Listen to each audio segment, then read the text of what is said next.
Welcome in the arena. My name is Allyson Klein, and I am really excited for today's episode. We've got Venkata Gopi Kolla with us. He is the lead software engineer at Salesforce and first time on the program. Welcome, Venkata. How's it going? Going good. Thanks for having me. So, Venkata, why don't we just start? Salesforce is a large company, and there are a lot of roles there. So, can you briefly describe your role at the company and what you're working on today? So yeah, I work in a team where we onboard Salesforce several domains customer bring into Salesforce on top of the CDN systems. So we work with several CDN vendors, and especially I work on large scale SaaS platforms like that heavily on CDN and edge infrastructure, and more recently AI driven workflows layered on top of that. And over time, I started working on traditional distributed systems platforms where interact with database and asynchronous processing, message queues, and then slowly transition into edge systems. Now that edge systems are getting more like AI flavor. Like lately, that thinking has expanded into how AI workloads change the stakes around availability, correctness, and how the AI inference happens. That's awesome. I was so interested in this episode because inference at the edge is such an exciting topic for me. And, focusing on solving across CNs and edge infrastructure selection for particular area is really interesting. One question to maybe just get started is what are some of the challenges you focused on solving across CDNs and infrastructure in your work? Right. So there are several challenges teams face with CDNs and edge infrastructure today. So things like cost optimization is one, which we are dealing with, and also configuration complexity, especially if teams use like SSL certificates and cache rules and all the things, and also performance variation. And observability is also another key concern. But among all the challenges, the one I'm focused on solving personally is, and the one I believe poses the greatest risk to the internet infrastructure. So it is the CDN single point of failure problem. So what makes this big deal is the scale of the problem. Like today, approximately 90% of the internet traffic flows through just 4 to 5 major CDN providers. So it is unbelievable, but it is a fact. So for example, like Cloudflare is taking the bigger piece, about 20 to 25%. And then it is followed by Amazon CloudFront, Akamai, and Fastly and Google. And these are all the CDN vendors that eats all that CDN traffic pie. It's like 90% of the internet traffic goes through these CDN systems. So this extreme concentration creates a massive single point of failure that affects billions of users. And imagine like 90% of the global shipping went through just 5 ports. And when one port closes, thousands of containers, ships have nowhere to go. Even though their cargo is fine, their warehouses are operational, but still there is nowhere to go. So that is the same problem we are dealing with today in the internet world. So, I mean, we saw this play out dramatically in the couple of months back in November when Cloudflare experienced an outage for almost a couple of hours. Thousands of websites and services became completely unreachable. For example, like ChatGPT went down and Discord went offline, and Shopify stores were not reachable. And and the critical part here is none of the company's servers are actually failed. Their infrastructure was running perfectly fine, but because the CDN layer that is sitting in between the users and those servers stopped working, the services have become totally unavailable. And the estimated economic impact was in hundreds of millions globally. I mean, you may simply ask why companies can't just avoid CDNs. I mean, first of all, performance, because as we all know, CDNs they're sitting close their computation to users, and that reduces latency. And second is cost. You may not believe, interestingly, it costs less to serve per each byte when using CDNs compared to the origin servers. And the third aspect is more a non-avoidable thing, that is security, like DDoS attack mitigations, bot traffic, overwhelming origin servers, and WAF protection, rate limiting, SSL termination. So all these things, CDNs provide these things as out-of-box solutions, and building these things at origin server would cost millions. So companies must use CDNs. There is no practical alternative. So the one I am developing, going back to your question, is CDN Resilience Protocol. So it is a fundamentally different approach that pushes failure detection and recovery to the client level. Yes, it is at the client, sitting at the client level. So here is how it works. So instead of relying on centralized monitoring and DNS updates, we embed intelligence directly into the client, like browsers, mobile apps, API clients. So these clients are configured with both CDN endpoint and an origin fallback. Like when a request to the CDN fails, the client immediately retries against the origin server. It is the secondary one we give. Like no DNS propagation needed, no human intervention. Like recovery happens in milliseconds. So the protocol includes like fast failure detection at client level, instant failure that bypasses DNS entirely, and automatic recovery when CDN comes back online, and zero infra changes required. And it's universally compatible across any CDN provider. So I'm working on building an open source implementation with a JavaScript client library, and in the process of formalizing this as an RFC for IETF standardization. So why this matters now? The goal of this work is to make CDN resilience practical and affordable for companies of all sizes. Because a couple of weeks when the Cloudflare outage happened, I'm pretty sure most of the companies, 90% of the companies had this question popped up. Hey, CDN, what are we doing? What is our plan B when CDN goes down? And this is the solution which I'm proposing as a standard. It is not just for enterprises, and this is to establish an open standard that the entire industry can adopt, because this is not just a technical problem, it is a critical infra vulnerability that affects everyone in the internet. That's amazing. And I want to unpack that with you. If you look at, I want to back up a little bit. Your perspective, if you look at CDNs and you've been working in the space for a long time, and what you Right. just said is phenomenal in terms of solving that single point of resiliency. Failure. Yep. Yeah. Yep. How do you see CDMs evolving to address the AI era? And what do you see changing? I mean, I think everybody lived through that Cloudflare outage. When you were talking about it, I was remembering what was happening to me those days, and it was frustrating. Um, but you can imagine more mission critical applications becoming, really threatening to some people if they go down. Obviously, we can live without ChatGPT for a few hours, but it's an annoyance versus something that's risky. Can you talk a little bit about how the CDN community has evolved CDNs to address this moment in time? So I'm glad you asked. CDNs have actually a very interesting evolution trajectory. So right when they started CDNs, they just started as a pure performance optimizers. Like websites in California, I mean, it's mostly for caching, right? They started as like, hey, we are here for caching your resources. Like for example, website in California, and users might be in Tokyo. They experience high latency because the request has to travel across the globe. But the solution is caching static content like images, CSS, JavaScript on the servers geographically closer to the users. And at this stage, CDNs were purely optional. If a CDN fails, your site would just be slower. Users would still reach to origin servers with a degraded experience. But here is the next phase comes, where security has evolved. Like CDNs evolved to handle more dynamic content later. Like this is happens in 2000s, like TCP optimization, compression, smart routing for a request that could not be cached. And more importantly, this is when CDNs became essential for security. For example, like DDoS attacks got larger and more sophisticated, and most companies could not afford infra to absorb massive attacks. And CDNs became a security perimeter for DDoS protection, WAF, bot detection, embargo blocking, and rate limiting.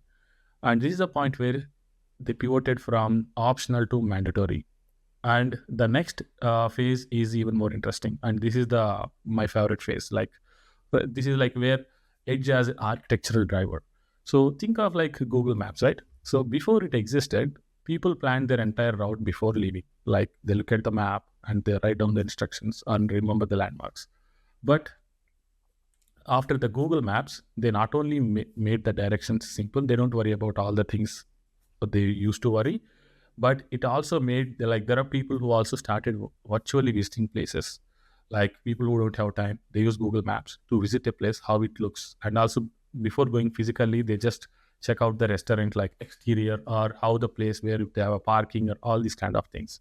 So seeing also they see how crowded beaches looks like. So the tool Google Maps did not just make navigation easier here. It also created an entirely new perception for a new behavioral pattern for people. So that is what CDN did for our internet traffic and app server building also. Like the CDN caching advantage, if you take, this advantage drove an industry-wide architectural shift. Like companies using client-side rendering, loading an empty HTML shell and rendering everything in the browser, switch to SSR and SSD specifically to take advantage of the edge caching. The same pattern paid out with image optimization, bot detection, captchas. So these services moved to CDNs not because origin servers could not do them, but because doing them at the edge was 10 to 20 times more efficient. It is less expensive and also it is faster. What's critical here is CDN capabilities started driving architectural decisions. Like teams were not asking what is the best architecture for your app. They are asking what architecture takes maximum advantage of CDN caching. So the infra layer was now shaping the application layer. So, and another phase, the current phase, this is fundamentally different from what everything before.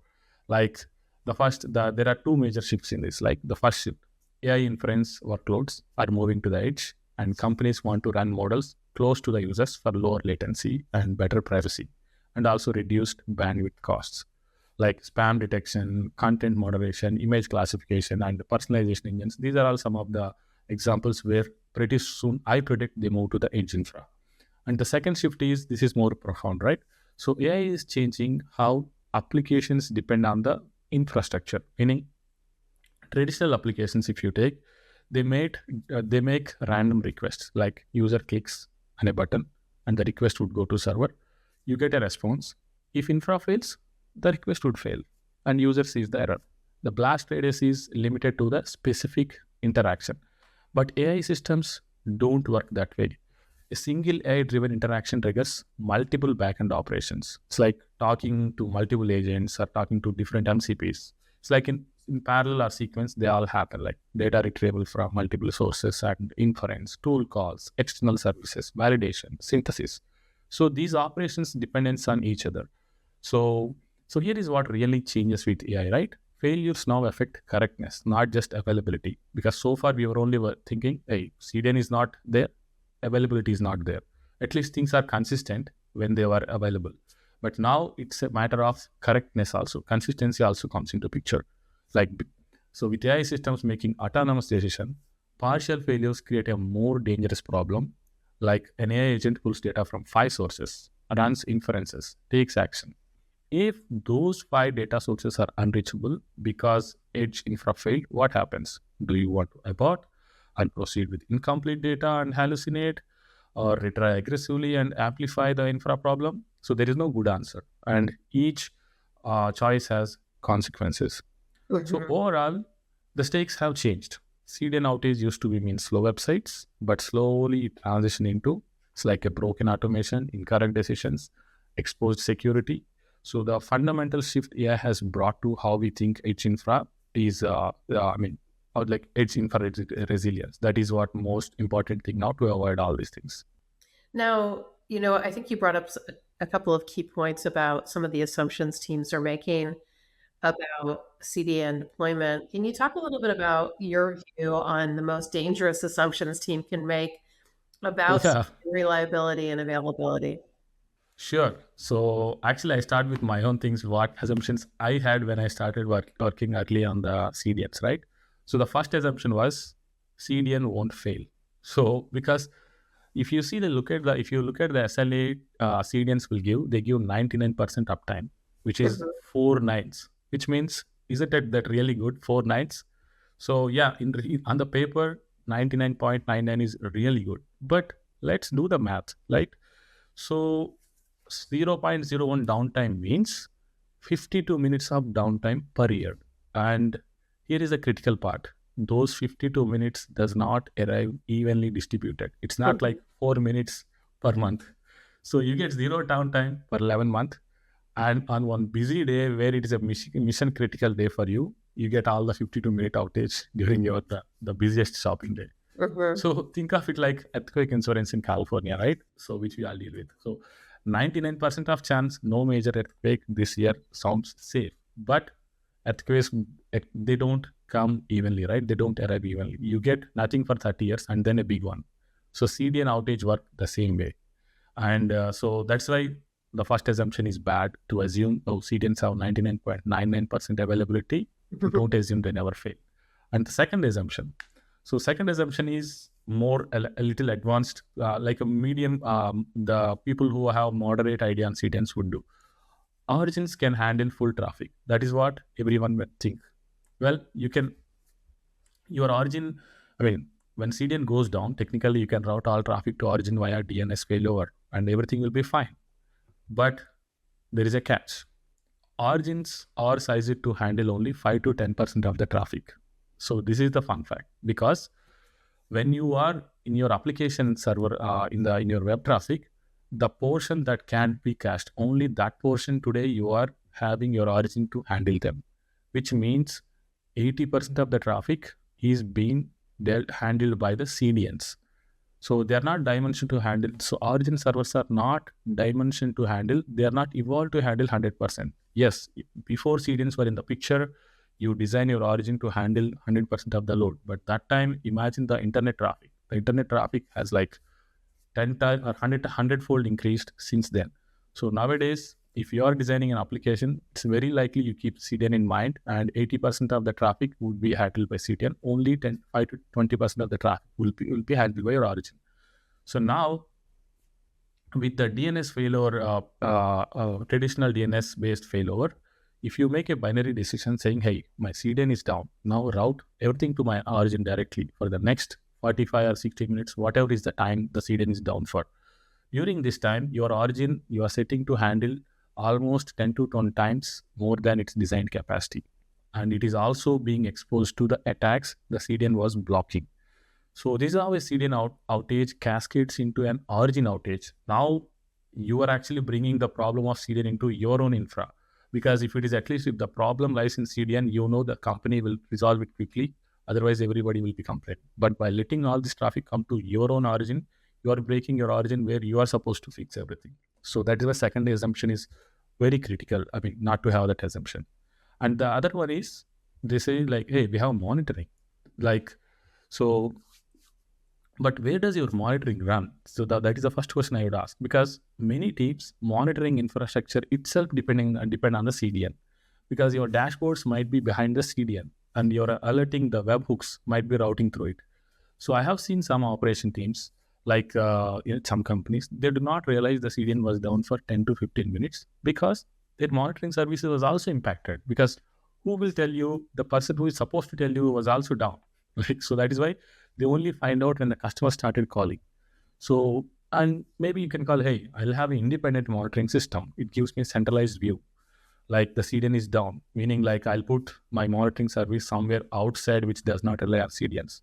But there is a catch. This is the interesting part with CDN, because CDN failures are often regional. Your monitoring in Virginia shows everything is fine, while the users in Tokyo cannot reach your service. So that doesn't mean you can put the monitoring service everywhere, right? And so another interesting assumption is CDN failure is just a downtime. Everyone thinks, hey, our company is okay to have, we can afford that 1 hour downtime. So, well, there are two mission critical aspects to it. One is customer trust. So users don't distinguish between our CDN failed and the site is down. The trust erosion is cumulative. They just say, hey, your site is down. So multiple outages will lead to customer reputation impacting, right? And security exposure. So during failure, when you're scrambling to failover to or waiting for recovery, your system is vulnerable. If you have routed your traffic to origin, that means you are exposing the attack surface. Your origin is now the attacking surface. If AI-driven security decisions depending on edge infrastructure, those decisions are not happening. So attackers know CDN outages create windows of opportunity, and they keep looking for such kind of windows. So we have seen some coordinated attacks targeting services during CDN failures, knowing defenses are weakened, because attackers know for a fact, nowadays everyone know, all the companies are moving their security services to CDNs. CDN down means like they are weak in terms of security, right? So now let me tell you why these assumptions are being persisting, because CDN outages are very infrequent enough that teams can go years without experiencing one. But as CDN dependency deepens and outage becomes more frequent, the question is not if, but when. Now, you've made me stressed with all those stories. And I think my next question is going to make it worse. When you look at all of that, um, you talked about inference moving closer to users at the edge. How does that change the impact of failure compared to centralized AI systems? Huh. Yeah, so this is the critical distinction that's not very well understood yet. So I'm glad you brought up that, right? So, so we have centralized and edge AI failures. They look similar on the surfaces. So without edge, what we have traditionally is the centralized AI. We are a big LLM running, and then it will be answering your questions. So now with edge AI failures, they look similar on the surface, but the impact, the blast radius, and the recovery dynamics are the fundamentally different. So, for example, let's talk about how things look in centralized AI. So failures have very well defined boundaries in that case, meaning your chatbot data center goes down and the chatbot fails. But your checkout or inventory or email all keeps working. So each service has independent infrastructure. So you also control the entire stack. So you have visibility, you can route to backup data centers, and you can scale. So recovery is pretty straightforward. Like you fix the issue, the traffic resumes, the business is back online. But with edge AI, it is compounding. So and it is geographic and it is unpredictable. So how edge inference changes everything through three mechanisms. One is compounding failures. So when edge infrastructure fails, everything running on those edge nodes fails simultaneously, like spam detection, content moderation, personalization, fraud detection, or whatever the things you keep at the edge, they all collapse together because they share same infrastructure.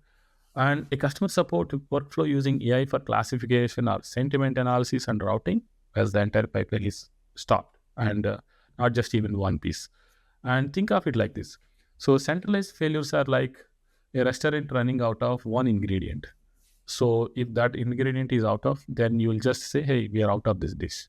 But edge failures are like losing power to the restaurant.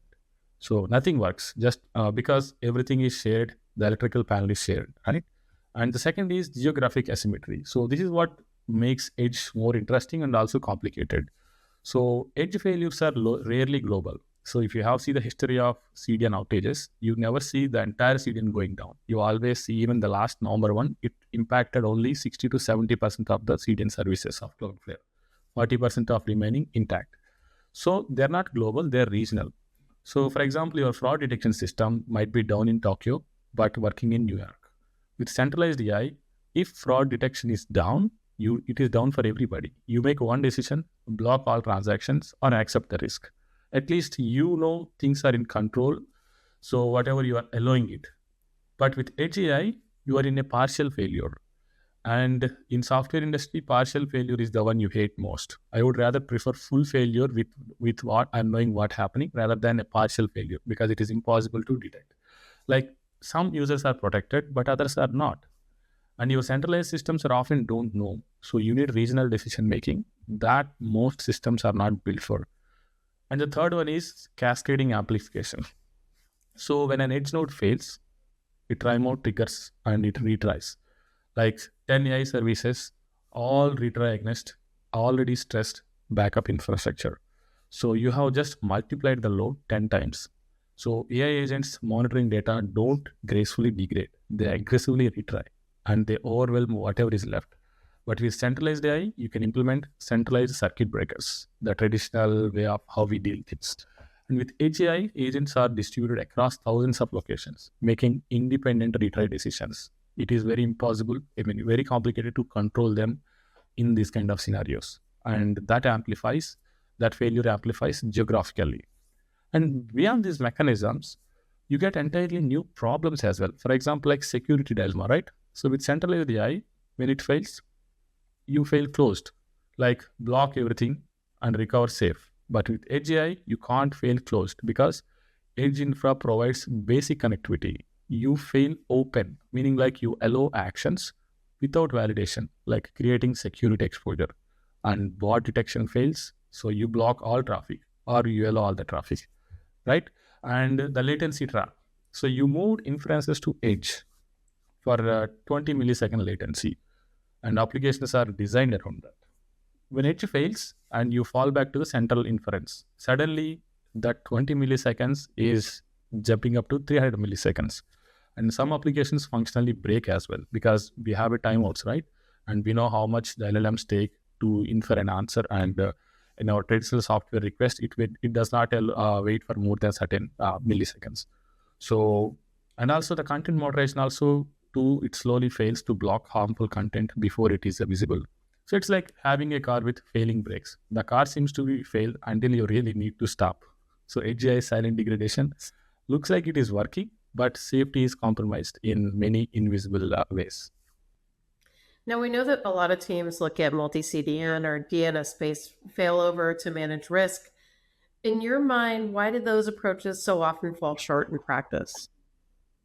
Yeah, so those were the first things actually that came to mind Hmm. when I was thinking about the CDN resiliency protocol. Because, hey, isn't it very intuitive to think about if one CDN is, if Cloudflare is problematic, then I'll onboard two CDNs, Cloudflare and Akamai as a backup, or a DNS-based failover, meaning like if I at the DNS layer, I put if this my IP address of Cloudflare is not reachable, then I'll map it to my origin server. So those are very intuitive things, but when we think through it, this is what actually that makes they are not a reliable options. On theory, yes, they look good, but let me pick multi-CDN first.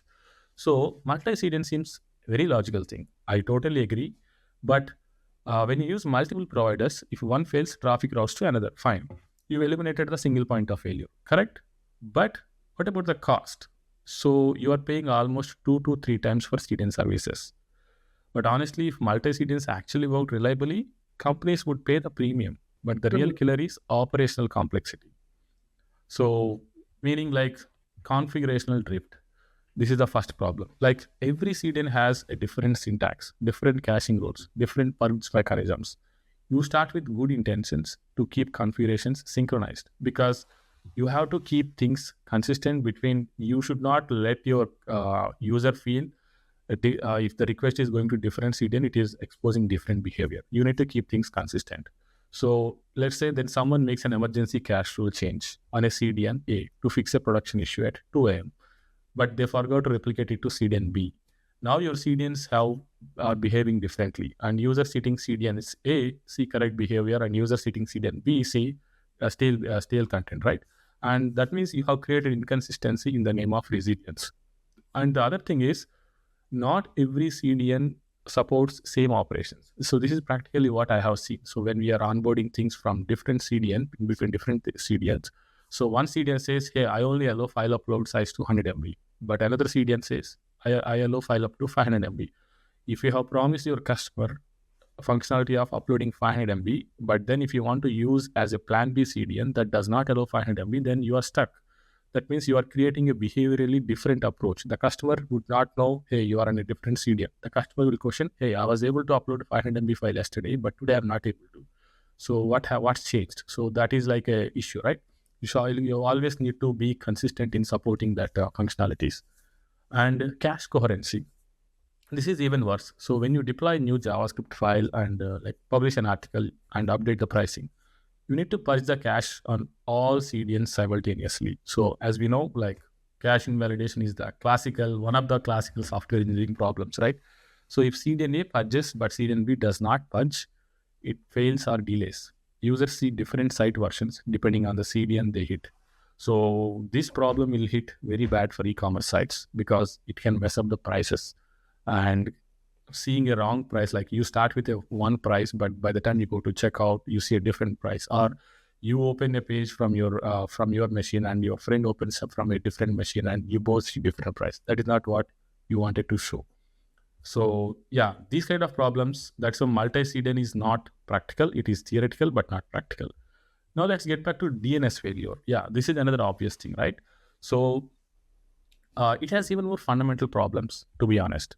So think of DNS propagation is like you're trying to recall a rumor. So you tell the first person, hey, ignore what I said. But some people heard it 5 minutes ago, and some 20 minutes ago, and some haven't even heard it all. So you have no control over how fast correction spreads. So what I'm trying to correlate here is how the DNS propagation happens. So that's in my metaphor for the rumor, that's how the DNS caching would work. It happens at multiple layers beyond your control, like resolvers, operating systems, browsers, mobile carriers. Even with 60-second TTL, real world propagation takes 50 to 60 minutes. So you have no idea at how many places the cache for DNS happens, right from your laptop, in your operating system, in your browser, to your ISP. There are so many layers where DNS things can be cached. So that means propagating means all these caches getting invalidated to find out what is the new IP for your like the new origin IP for your domain. So that takes almost like 15 to 60 minutes, which is losing the entire purpose. And the second problem is the partial visibility problem. So here is this makes operationally terrible. So you have no idea what's happening at the client level. Like you update a DNS, your monitoring says, hey, change complete, traffic routing to new destination that is directly to the origin. Everything looks good. But actual users, some are still hitting the favorite CDN because their DNS is still cached. Same hit the new destination. Someone hit the new destination. And some bounce between both as the cache expires. So you have zero visibility into what percentage of users are experiencing failure versus recovery. And your monitoring says problem solved, but support tickets keep coming in for another 30 to 45 minutes. So is there a secondary issue? Is the problem worse than you think? Or you just see DNS propagation tail, right? So you don't know. So yeah, that's why these two techniques, DNS failover and multi-CDN, is not practical, although they sound theoretically correct.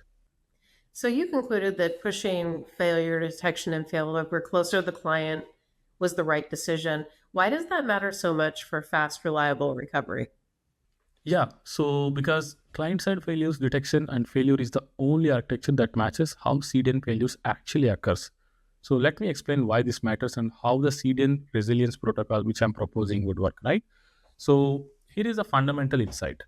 A CDN outage is not an infra event affecting everyone equally. It's millions of individual failure events happening at a client endpoints around the world. For example, a user sitting in Singapore makes a request, times out. But a user in London makes the same request. It succeeds and no failure, right?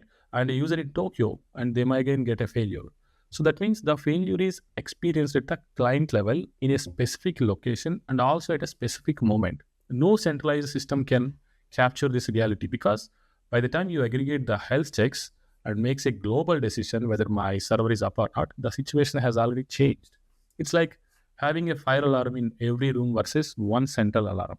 So the central alarm only knows there is a smoke somewhere in the building after average sensor readings and deciding if it is real. But by then, people in the affected rooms have been choking for minutes. But individual alarms in each room detect and alert instantly when there is a problem actually is in that room. So it's about like when failure detection happens, the same analogy occurs, right? When the failure detection happens at the client, it's like happening at each independent room fire alarm. So recovery happens at network speed, not at a human speed.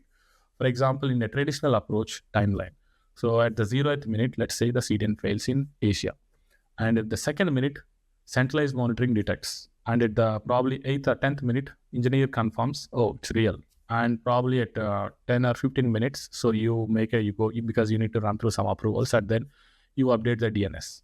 And then the DNS propagation takes almost like, because the DNS systems say it takes anywhere between 5 to 25 minutes to 24 hours, which means probably on an average, even if you take, it takes at least 1 to 2 hours for DNS to propagate globally. That means we are looking at 2 hours of outage.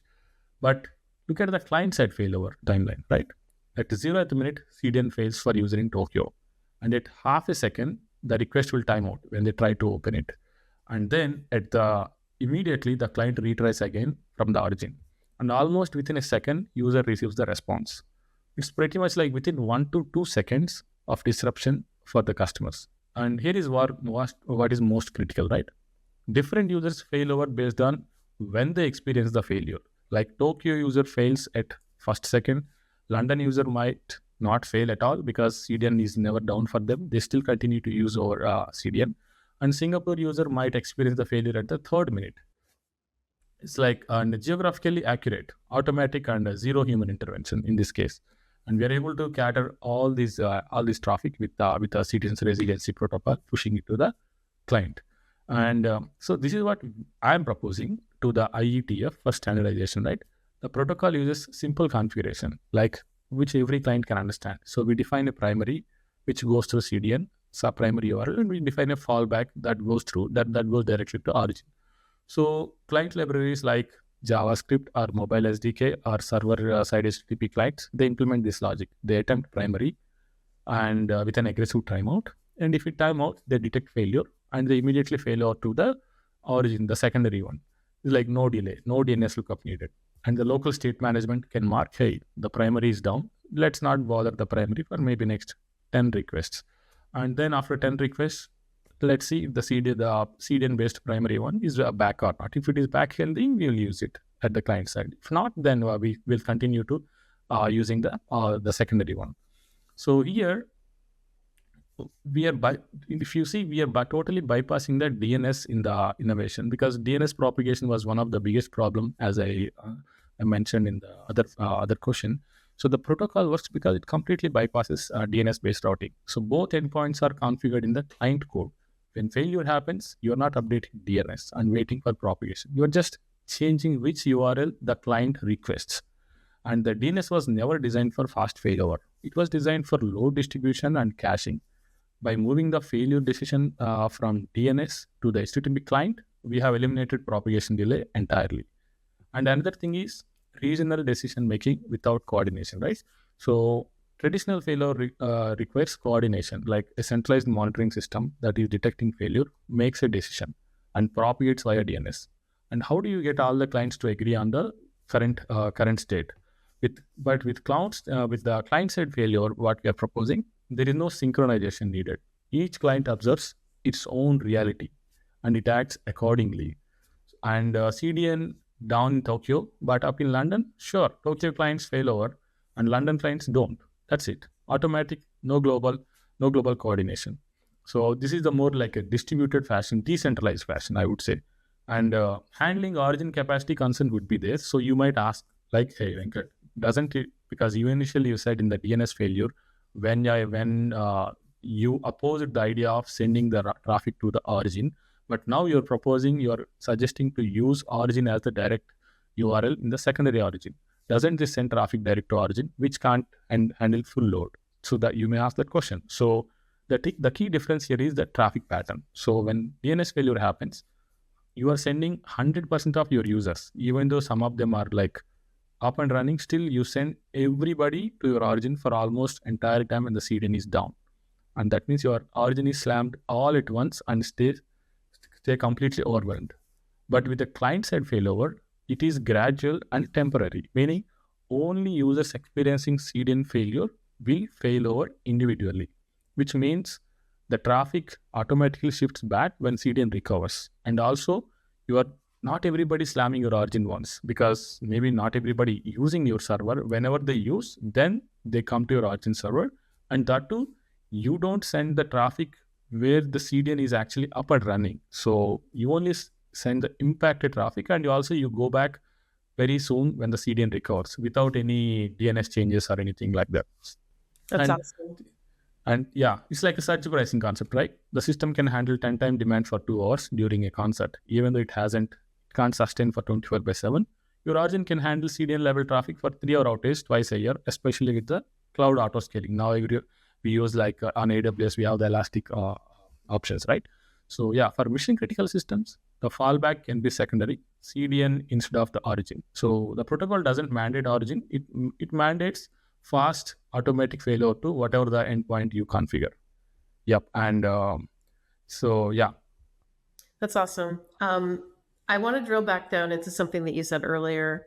When you were talking about AI systems handling partial failure poorly, can you describe what new failure modes emerge when inference runs at the edge or the CDN layer?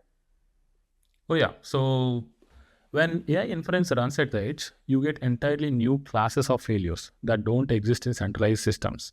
So what makes them dangerous is they are mostly silent. Like the systems appear to work, but correctness is compromised in invisible ways. And that is the thing that actually developers hate. So for example, like in centralized AI, deploying a new model is atomic. Everyone gets the same version instantly. At the edge, you are pushing model weights to thousands of nodes globally. Some updates quickly, some slowly, some fail entirely. That means in traditional centralized AI, everybody, user in Tokyo and user in London, everybody gets the same version, because if we fail, you fail for everybody. But in the edge model, user in Tokyo might hit a node that is running on model V, like a version that is 2.1. But user in London, they might hit version 2.0. Like same question, you'll send different answers. Not from AI is non-determinism, because we know AI is known for non-determinism, but here you are adding more to the non-determinism. So, but by literally running different models in different nodes. And the other thing is context loss, right? So AI inference often needs data from multiple sources, like customer history or support tickets or account status or documentation. So in centralized systems, when a retrieval fails, the entire inference fails and you get an error. But at the edge, retrieval can be partial and silent. Like the edge node reaches the customer database, but not support tickets. And the AI generated response based on 3 out of 5 data sources. So the response looks reasonable, but it is wrong because it is missing a mission critical context. Because nowadays we all know how much context is important. Otherwise, we will be letting AI to hallucinate and running wild. And and the third thing is like the tool calls. Now we are like having like so many things like MCP or agents, all these things in the modern AI, right? And modern AI systems, they use tools like API calls, MCP calls, database queries, external actions. And when inference runs centrally, tool failures are very much visible. Like the model knows it failed and it can handle it. But at the edge, tool calls, they go through unreliable infrastructure. Like 3 bad outcomes, the model hallucinates, and it gives a result that is a hallucinated result instead of admitting the failure. And the model skips validation and proceeds with unverified information sometimes. And the tool partially succeeds with truncated data, and the model thinks it has complete information. So that's what scares people. And the other thing is geographic non-determinism, right? So the same prompt to the same model version produces wildly different results based on which edge node handles it. Not from AI randomness, as I said, but because different nodes have different cached contexts and different available tools and different data freshness. So I'm also working on in the AI for last several months, like close to a year. So something I hate doing is AI models are already non-deterministic. I don't want to add more fuel to that non-determinism. I want to keep them grounding as much as possible. So, and by doing this edge failures, they actually add more and more fuel to the non-determinism aspect of the LLMs. And then also security aspect, right? So attackers can exploit edge infra unreliably as an attack vector. Like an attacker sends a prompt with fallback instructions saying, hey, if you can't access safety guidelines, just answer directly. On a healthy edge node, the AI fetches guidelines and applies them. On a degraded node, where retrieval fails, the prompt injection activates. The AI follows the attacker's instructions instead of refusing the unsafe request. They are not they're not exploiting the model, but they're exploiting the infrastructure that is not reliable. And data residency violations, right? So yeah, companies run edge inference for data residency, like European data that we have GDPR, right? When edge fails, you fail over centralized origin. You might violate those requirements. EU users data is now processed in US data center, which is a government violation, right? And so you are forced to choose fail over and violate compliance, or don't fail over and violate SLAs. So the failover mode only emerges during the outage when you are least prepared to handle it. And the cache invalidation dilemmas are anyways there. Like edge system cache inferences results for speed. But when data source fail, when do you invalidate the cache results? You have inference results from 5 minutes ago when all the data was healthy. But now one source has failed, a user friend sends the same prompt, return the cache result based on the new, now unavailable data, and recompute with incomplete data given, and that gives a wrong answer to the user. So yeah, and the CDN Resilience Protocol addresses this by making failover fast enough, like 1-2 seconds, that these partial failure state rarely occur. Like instead of degrading for 50 to 60 minutes while DNS propagates, you fail over before tool calls them out and before the context becomes stale. So yeah, for AI at the edge, resilience is not optional; it is a correctness requirement. Well, Venkata, I feel like you've given us a master class on CDN and Edge today, and it's such an important topic because Edge is evolving so quickly. If you were looking at infrastructure leaders designing systems today, what would you guide them on in terms of mindset shift required to treat resilience as a foundational requirement of their designs? Yes. So it was until now, it was like resilience is something we add later. That is the kind of shift we had. And I mean, that's the kind of mindset we had. But now it has to switch. Resilience is a day zero architectural requirement. So let me make it concrete with three specific shifts, right?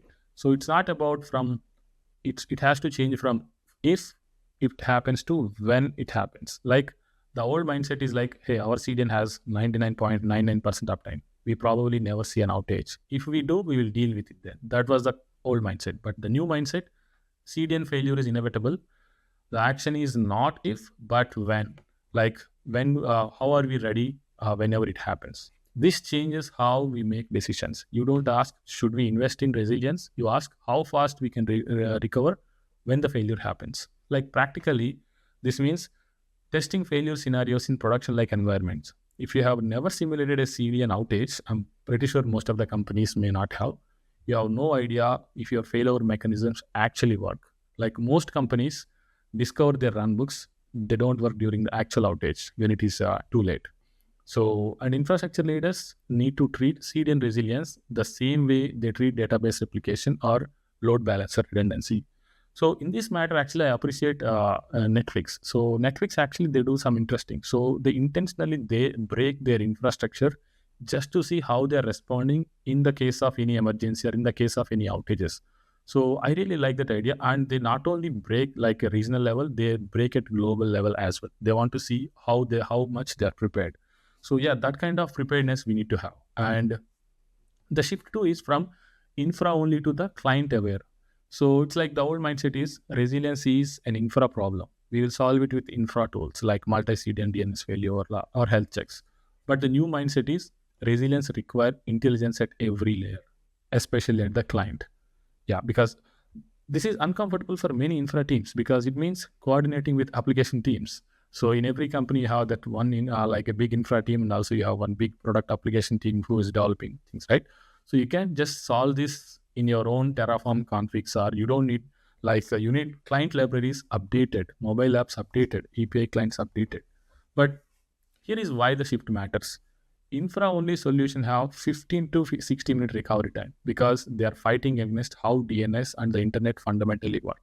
But the client-aware solutions have 1 to 2 second recovery times because they are working with the grain of an architecture. And the question for leaders is, are you willing to accept 45 minutes outage to avoid coordinating with application teams? When you frame it that way, the answer becomes obvious, right? And there is another shift, right? From enterprise only to universal best practice. Like the old mindset. CDN resilience is only for companies with massive budget like Netflix, Amazon, Meta. Small companies just have to accept the risk, right? But the new mindset is every company deserves affordable practical resilience. And open standards make that possible. That is why we have like RFC and open standards are there for to help all these companies have accessible to all these things. Like when you think like that, suddenly resilience is not something only enterprises can afford. It is something every startup gets for free by using standard tools. For example, for infra leaders, this means two things. First, if you are defining a new system today, use the tools and frameworks that support open source resilience standards. Don't build on proprietary solutions that lock you in. Or the second, like contribute to the standards. Like the more companies participate in defining how CDN resilience should work, the better the ecosystem becomes for everyone. And finally, the risk calculation, right? Leaders need to reframe how they calculate the risk. The question is not what about the resilience cost. It's about what does the 45 minutes of downtime cost. For e-commerce, that's hundreds of thousands in lost revenue. For SaaS models, that's a blown SLA and a customer churn. And for critical infrastructure, that's a reputation damage. and you have no idea. For some companies, it also matters people's lives. For example, like if you are like somewhere, your car broke down somewhere and you need to call for a request for service, and if that website is down, then obviously you don't know what kind of conditions they are in, right? So you need to help them, the sooner the better. So yeah, so that means when you compare the cost of implementing client-side failover for most of the companies in a few days of engineering work using open source tools, it is not I mean, it's not a big amount of money, right? So it's like a single major outage. The ROI is very obviously it will be recouped. Like the mind shift is like treating resiliency not as an insurance against unlikely events, but as a protection against inevitable events. Like CDN outages will happen. The question is whether you are ready or not. I love it. I'm going to give you a bonus question. We just finished our predictions series on Tech Arena for 2026, and I've got your own predictions question. What do you think changes first? How CDMs are built, how inference is deployed at the edge, or how the industry standardizes resilience? I think standardization comes first, and it's already happening. Like Mhm. the CDN Resilience Protocol, RFC, which I am submitting to IETF, is part of it. And I'm pretty sure there are many people like me also working on it. And so why standardization leads, right? So here is why. Because it becomes more architectural changes. Like they create pressure on both CDN provider and application developers simultaneously, like without requiring either side to move fast. Like think about how HTTPS became universal. So it was not because every website decided independently to add SSL. It was because browsers started making HTTP sites as not secure, which created some pressure on the from the users. The standard came first, and then browsers implemented it. Then websites had to follow. So that's why I feel CDN resilience will follow a similar pattern, like the adoption sequence. So the sequence is like standardize the protocol through IETF, framework and library authors will implement it, and developers will adopt the new framework, and providers will adopt their infra to support the standard. And CDN architecture changes comes later, I believe, as a secondary thing. Like CDN architectural changes comes later because they require the most investment and also coordination. And CDN providers won't restructure their infra until there is a clear market demand. And that demand only materializes after client-side resilience becomes standard practice. But I don't think we will see evolution. Like CDNs might federate for resilience, like CDNs, like Cloudflare and Fastly, they're establishing a fallback agreements where if one fails, the other provides a backup capacity. Like how you have like in your, you can make emergency call when your AT&T coverage is not there. You can still make a call through T-Mobile or Verizon, right? So yeah, we will see better health check endpoints that give fine-grained regional status. But you'll see graceful degradation where CDNs can signal, hey, I'm degraded, but not fully down. So clients can make informed decisions. And these changes take 2 to 3 years minimum because they involve core infra modifications, legal agreements between providers, and business model evaluations. And edge inference deployment adopts fastest. So edge inference deployments will adopt the fastest once client resilience is standardized, because this is like a greenfield territory. Like companies are just starting to deploy AI at the edge, so they can design for resilience from day one. So what this means for industry is the broader impact is that resilience becomes inavailable. Like the broader impact is that resiliency becomes invisible infrastructure. Just like you don't think about the TCP transmission today, it just works, and you won't think about the CDN failures tomorrow because just because we already standardized, it will work, and it will be built into every HTTP library, every framework, and every platform. And that's the power of standardization, right? Once it's a protocol that everyone implements it, it becomes ambient. So to directly answer the question, standardization changes first, per my understanding, and within the next probably 1.5 year, client, within the next 1.5 year, the standardization comes first, and then client framework follow in the next 1 to 1.5 year, and then edge inference adopts within the next couple of years. Like CDN architecture evolves within next 3 to 4 years, but it all starts with the standard first. That makes a lot of sense. And we're going to hold you to it. I'd love to have you back on the show at some point to talk about the standards Thank you. progress and see how the world of CDMs are evolving. I'm sure that folks who are listening online want to learn more from you and track and engage on the standard. Where can they connect with you? Oh yeah, so the CDN protocol resilience, the resilience protocol is I'm going to launch it as an open source very soon. The GitHub repository will be included the complete client library implementation, technical specifications, working examples, and also the documentation. Like everything teams need to start implementing client side failover. And I'm also going to publish a comprehensive technical article on Medium that goes deep into both problem and solution, and which will go live. I'm hoping I can put it live in next couple of weeks. And for the standardization part, I'm preparing an RFC submission to IETF and planning to have speaking engagements with the local tech chapters. I work with local SF Bay Area ACM chapter, and also I'm part of IEEE Silicon Valley chapter. And so I'm going to present this idea to seek early feedback from the tech people to see if there is anything we need to make modifications and or how tech community is going to take it. So yeah, and the best way to follow the launch is for to have follow my updates on ongoing my LinkedIn profile. So where I'll be sharing when the GitHub repository goes live or the Medium article publishes, or if I have planned a scheduled meetup talk in one of the local chapters. Well, Venkata, thank you so much for the time today. It was awesome talking to you. I learned a ton, and I'm sure our audience did too. Thanks so much. Thank you so much, Allyson. Thanks for having me. Have a good day.